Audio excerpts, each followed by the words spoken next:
I'm Michael, aka Oscar Man, and I love playing with the idea of what might have happened if some films and performances had been nominated the year before or after they were originally released. Would they have won one of these guys? For example, what if Elliot. I'm keeping him. What is it? He won't hurt you, Gertie. He won't hurt you, Gertie. I'm not gonna hurt you. Is he a boy or a girl? He's a boy. E.T. the Extraterrestrial was a phenomenon when it first hit the screens in 1982. Audiences loved the story about unconditional love and acceptance. Hell, even my father shed a tear at the end.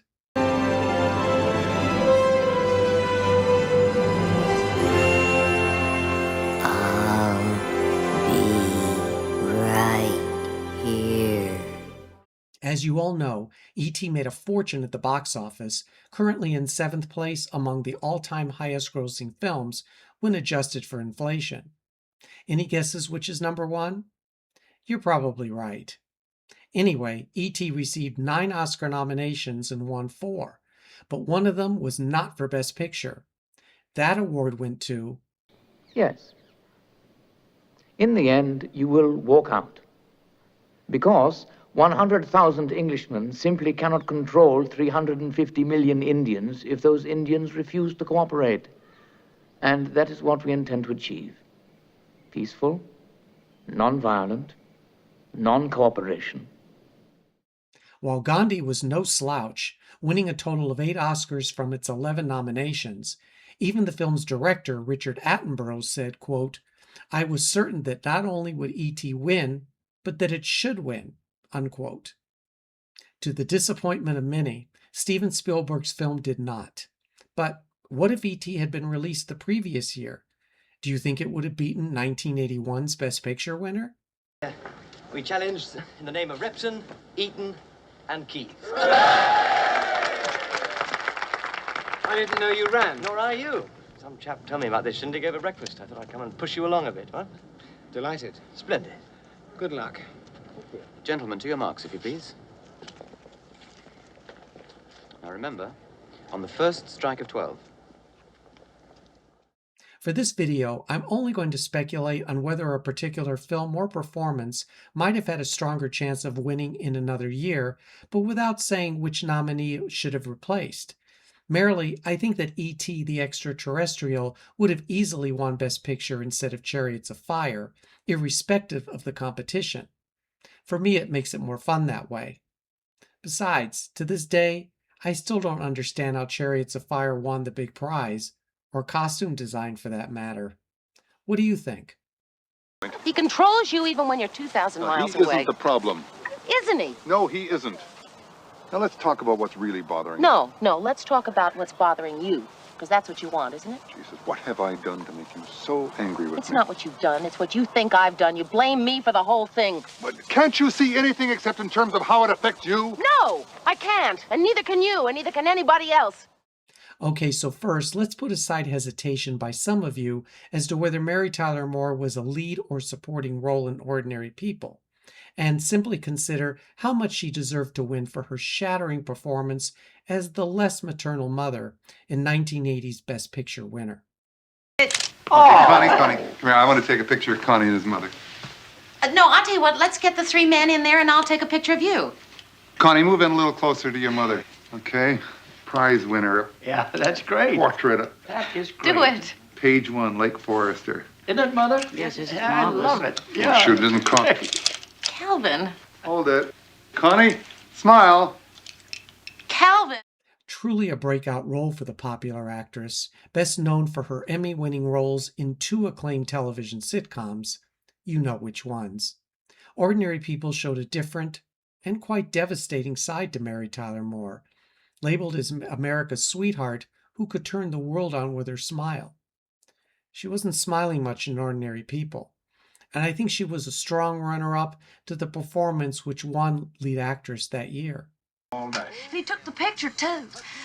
Heck, we got 4 babies. We had to leave home with my mommy. We drove all the way here. Spent every last dime we had getting here. And we now got a you're trying special to treat tell for you me here something today. A young lady nobody who I likes my son predict is ain't going to here go all yet. the way. I can't believe it. I can't believe you do something so that gum Tell mean them as about that. yourself, darling. About myself? I believe that Sissy Spacek had this one in the bag. Her portrayal of Loretta Lynn in Coal Miner's Daughter swept the awards that year, so it was hardly a surprise when she won the Oscar. But coincidentally, I'm returning to the following year, 1981, and wonder, would Mary Tyler Moore have received the most votes instead of this winning performance? It's so beautiful. Everything's just waking up. Little tiny birds, little tiny leaves. I saw a patch of little tiny flowers over by the old cellar hole. I forget what they're called. Little tiny yellow things. Well, want to help me with the dust covers? I don't have anything else to do. Come on. Yeah, On Golden Pond was a popular and sentimental favorite. But come on, did Katharine Hepburn need a 4th Oscar? There's not a doubt in my mind that the actress would have been stopped from making Oscar history if Mary Tyler Moore's performance was nominated that year instead. Though her film career didn't go anywhere after her one career nomination, I believe that Mary Tyler Moore would have become an Oscar winner, but her timing was off. My dilemma continues with the next nominee. All right, then don't you waste my time no more. You hear that? Go away, go back to the docks where you belong. You go back to being a 2-bit nothing. But don't you ever come back here again, because I'm too old to waste my time trying to train a no-good loser like you. Burgess Meredith was a wonderful actor in over 75 films, including Of Mice and Men, The Cardinal, and in 3 of the Rocky series, the first film for which he was nominated for Best Supporting Actor. Yes, I've not been known to be the biggest fan of Rocky, but I thought Meredith's portrayal of Mickey, a former boxer who becomes Rocky's manager, ranks among his best. Hey, you got something for me? Yeah, there was some guy here from Miles Juggins looking for you. They need sparring partners for Apollo Creed. Put me on. There's the car. Who was it here? About an hour ago. They'll probably look for sparring partners for Creed, you know? I said that before, you dumb dago. 1976's Rocky was the feel-good film of the year, popular with audiences, and the winner of Best Picture. Don't get me started. Burgess Meredith brought an old-world perspective as a man who motivates the film's underdog to become a champion and a hero. It was the type of performance the Academy loves to honor. But instead, they chose... You know, once when I was reporting, Lyndon Johnson's top guy gave me the word. They were looking for a successor for J. Edgar Hoover. I wrote it, and the day it appeared, Johnson held a press conference and appointed Hoover head of the FBI for life. When he was done, turned to his top guy, and the president said, "Call Ben Bradley and tell him fuck you." All the President's Men brought Jason Robards the first of his 2 Oscars as Ben Bradley, the executive editor of the Washington Post.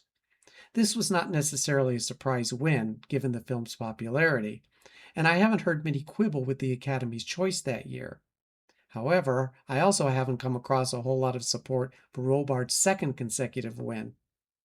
If you want a sable coat, buy one. Just remember, it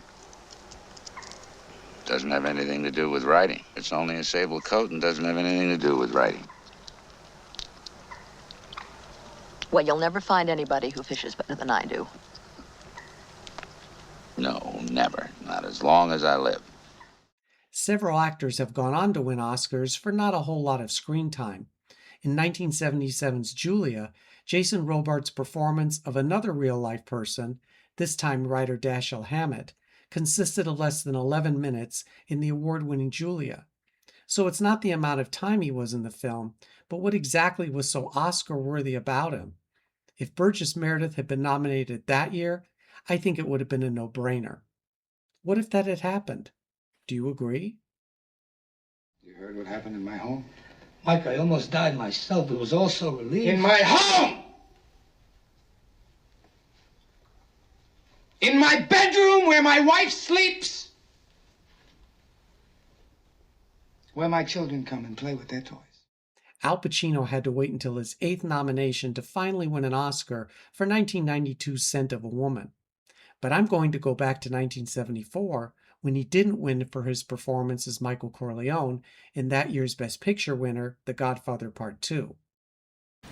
Tom, you know you surprised me.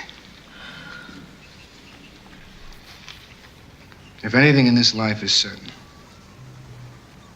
if history's taught us anything, it says you can kill anyone. Considered by many to be among his best, if not his finest career performance, Al Pacino was on a roll in the 1970s, receiving 4 consecutive nominations, 2 for the Godfather series.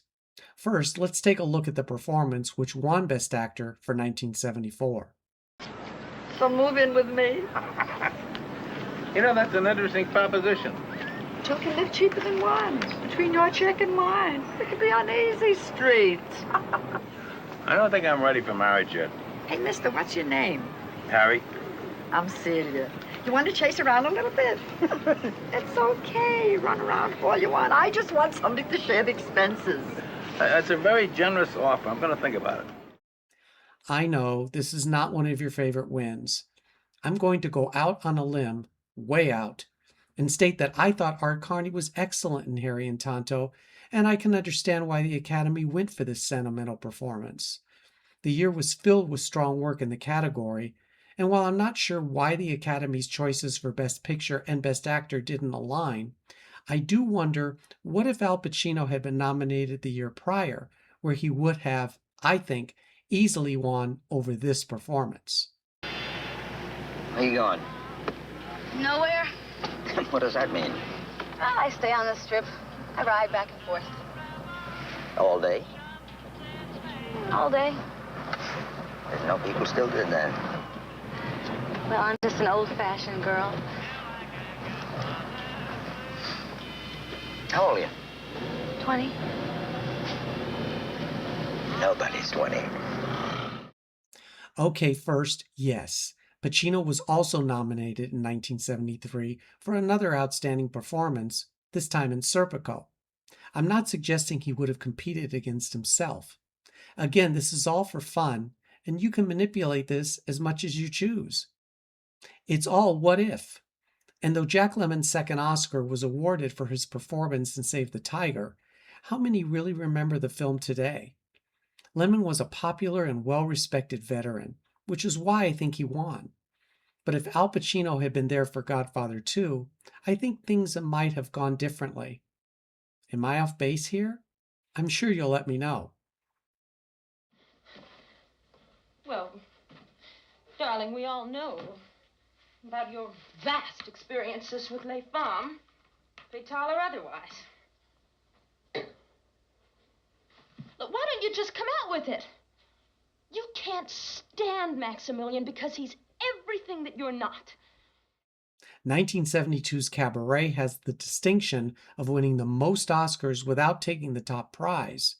The fact that it was a musical couldn't have been the deciding factor, as many films, including Gigi, The Sound of Music, and Oliver, all achieved clean sweeps in their respective years. However, none of those films won any acting Oscars, yet Cabaret won 2. If you happen to be rich and you feel like a nice entertainment, you can pay for a gay escapade. Cabaret won 8 Oscars, only losing in 2 categories, including Best Screenplay. Rarely has a film won Best Director but lost Best Picture. Was that year's biggest blockbuster Unstoppable? I never wanted this for you. I worked my whole life. I don't apologize to take care of my family. And I refused to be a fool. Dancing on the string held by all those big shots. Most believed that the first Godfather would be the film to sweep that year's Oscars. It didn't, only winning 3. But it got the big one, even though Cabaret's Bob Fosse pulled a shocking upset win for Best Director. What if the musical drama had been nominated the following year? Would the Academy have chosen it over this winner? Hey, I wouldn't ask you to do this, if it weren't for Luther. Nothing's gonna make up for Luther. Revenge is for suckers. I've been griffing 30 years. I never got any. Then why are you doing it? Seems worthwhile, doesn't it?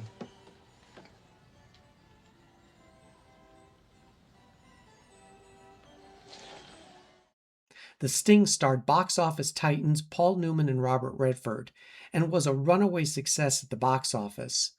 The film accomplished its own sweep in 1973, winning 7 out of its 10 nominations. But all of that aside, when pitted against Cabaret, do you think the latter would have prevailed? I know some of you are going to say that The Exorcist should have won that year, but I'm only thinking of the 2 films mentioned. And I think between them, Cabaret would have won. Now, if I've generated controversy over my hypothetical contests thus far, this next performance is really going to set some of you off. You never paid for this house. Baby Jane Hudson made the money that paid for this house. That's who. You don't know what you're saying. Blanche, you aren't ever gonna sell this house. And you aren't ever gonna leave it. Either. Whatever Happened to Baby Jane brought screen legend Bette Davis her 10th and final nomination for Best Actress. And what I've learned from creating this channel is that the film and her performance really divide us Oscar nerds. Some of you have expressed great disdain for it, citing Davis's over-the-top, sometimes campy portrayal of the title role. Others, including myself, appreciate her and the film for exactly those reasons. And more simply put, I think it's among Davis's greatest characterizations. All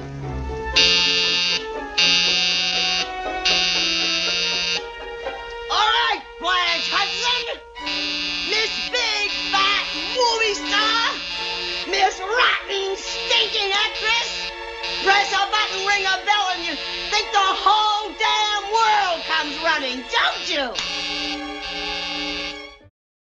Apologies to those who didn't enjoy moments like, But you are, Blanche, you are in that chair. believing that the whole endeavor was beneath a legend like Davis. That said, as much as I continue to love her performance and the film itself, she faced a formidable competitor who prevented her winning, at the time, an historic 3rd Oscar. Pity for this tyrant! The whole world's torn by a wind! Is there anything she wants she doesn't get? I'll tell you what I pity, that the sun won't rise and set for her all of her life, and every day you're telling her it will. What do your pity do when you're under the strawberries, Captain Keller? I have no qualms with the Academy that year. Anne Bancroft deserved the Oscar for her iconic performance in The Miracle Worker. The film is also among my favorites, so there's nothing really for me to question. However, if Baby Jane had been released the following year, I'm pretty sure Bette Davis would not have gone home empty-handed, easily beating this performance. I just wish I knew where some gals get the time during the day. I don't know, by the time I get through scrubbing the kitchen floor, cleaning out the bathtub, hanging up the clothes. They just drop everything, honey. I suppose it does beat housework. Want an orange? Of course, I understand that some of you are going to disagree with me on this one. I've stated many times before that I thought Patricia Neal was an integral part of 1963's HUD, and if she was destined to become an Oscar winner, it should have been in the supporting actress category. That's another what-if scenario on its own. I think Bette Davis came close the prior year, but not enough to make Oscar history. You may not agree with me on this one, but I know the iconic actress definitely would. If you're ever in trouble, if you ever need anything at all, if you ever want to come home and you shouldn't be able to get in touch with me, will you let Miss Laura know? Yes. Yes, anything. Now, will you go? That wasn't all I wanted, honey. That was only a part of it. There is no question that 1959's Imitation of Life is one of the all-time shameless tearjerkers, and it gets me every time I torture myself when watching it on TMC or YouTube. Why is this seemingly ordinary film so special? Well, if you haven't seen the magnificent Juanita Moore as the quintessential sacrificial mother, you need to. Just tell her. Tell her I know I was selfish. And if I loved her too much, I'm sorry. But I didn't mean to cause her any trouble. She was all I had. As Annie, Juanita Moore steals the entire film. Neither Lana Turner nor Sandra Dee had a chance. Moore's heartbreaking scenes with co-nominee Susan Kohner are the stuff for which Kleenex was made. While Susan Kohner was equally excellent, her character is selfish and insensitive, while Juanita Moore's Annie is, let's face it, a saint. Always smiling, cheerful, and relentlessly upbeat, even in the face of dealing with an angry, resentful daughter. Moore avoids the trappings of sentimentality and lets us feel the deep pain her character suffers. The performance screams Oscar. Sadly, she lost too. The boys would come buzzing around like bees around a jam pot. When I was 17, well, we were wearing our skirts very short in those days, and I had such good-looking legs. I still have. I may not be as pretty as I used to be, but I still have my legs. Nothing against Shelley Winters, who deserved her second Oscar for A Patch of Blue, but I don't agree with the Academy's choice for her first win. I understand why the votes went with a performance in a film that packed a punch, but I'm going to ask you, what if Juanita Moore had been nominated the prior year? Would she have won instead of this actress? Could you tell me if Mr. Malcolm is in? Mr. John Malcolm? He's out at present. He'll be in for dinner. Was he expecting you? No. No, I'd like to surprise him. Well, I won't say a word. Edgar? How long will you be staying? Well, I'm not quite certain. Even Wendy Hiller questioned her Oscar win for 1958 Separate Tables for a performance which she said mainly showed the back of her head. Two different actresses, two very different films. And between them, I think Juanita Moore would have earned her rightful Oscar had she been nominated that year. Your thoughts? Before I conclude with a film that I feel would have received a much different response from the Academy had it been released the following year, I want to thank you for watching this video. I hope you're enjoying all of these what-if scenarios, and I'm sure you have many of your own. I appreciate your viewership and support, and ask that you help the channel by liking the video, becoming a subscriber if you're not already, and sharing this with other Oscar nerds whom you think would be great additions to our community. That nice.